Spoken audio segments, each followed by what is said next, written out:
বনের পরি নিয়ত তোমায় সরি, করুণা করো বাচ্চা গাছের পরে, তোমার ওই চাদরে ছোঁয়ায় রাঙিয়ে দাও না আমায়, দাও সাজিয়ে মনের মতন করে।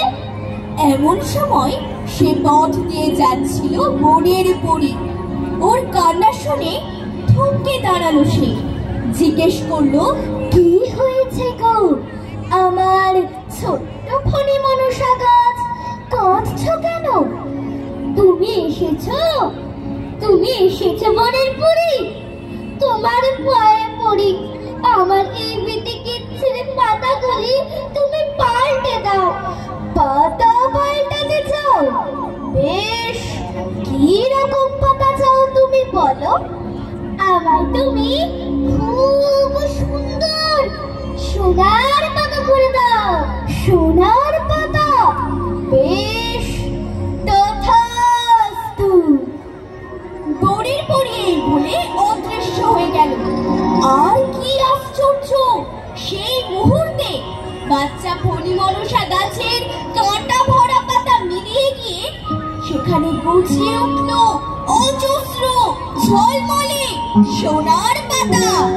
বাচ্চা গাছটি তো মহা খুশি, আনন্দে ডগমগ।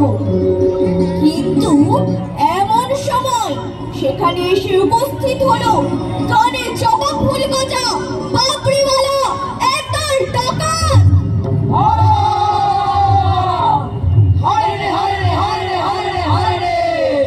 লুটে পুটে খায় পরে ধরিব চারে রে, ওদের সঙ্গে শক্তিতে কেড়ে পারে রে। হরে রে হরে রে হরে রে হরে রে হরে রে।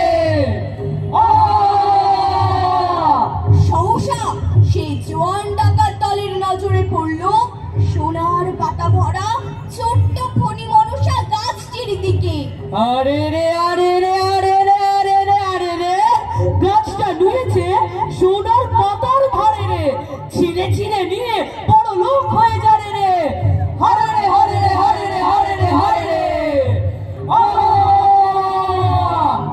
বলতে দেরি আছে, কিন্তু নিতে দেরি নেই। নিমেষের মধ্যে ডাকাতেরা সব সোনার পাতা ছিঁড়ে নিয়ে পোটলা বেঁধে ওকে একেবারে নেড়া করে রেখে গেল। আর তখন কান্নায় ভেঙে পড়ল ছোট্ট ফণি মনসা গাছ।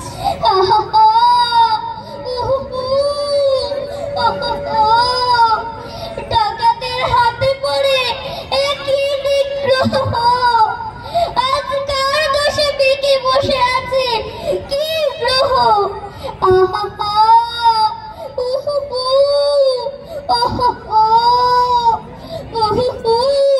ব্যথায় পড়ি, হায় গো বনের পরি, নিয়ত তোমায় সরি, করুণা করি বাঁচাও এসে মরে।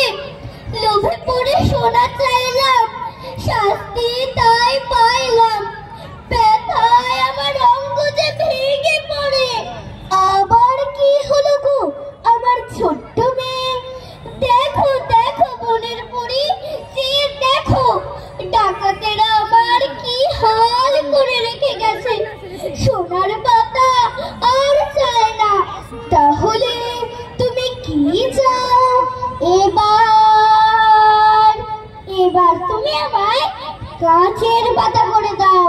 কাচের পাতা? বেশ, তথাস্তু। বনপরি অদৃশ্য হবার সঙ্গে সঙ্গে ছোট্ট ছোট্ট কাচের পাতায় ঝলমলিয়ে উঠল ফণি মনসা গাছের সারা অঙ্গ। সেই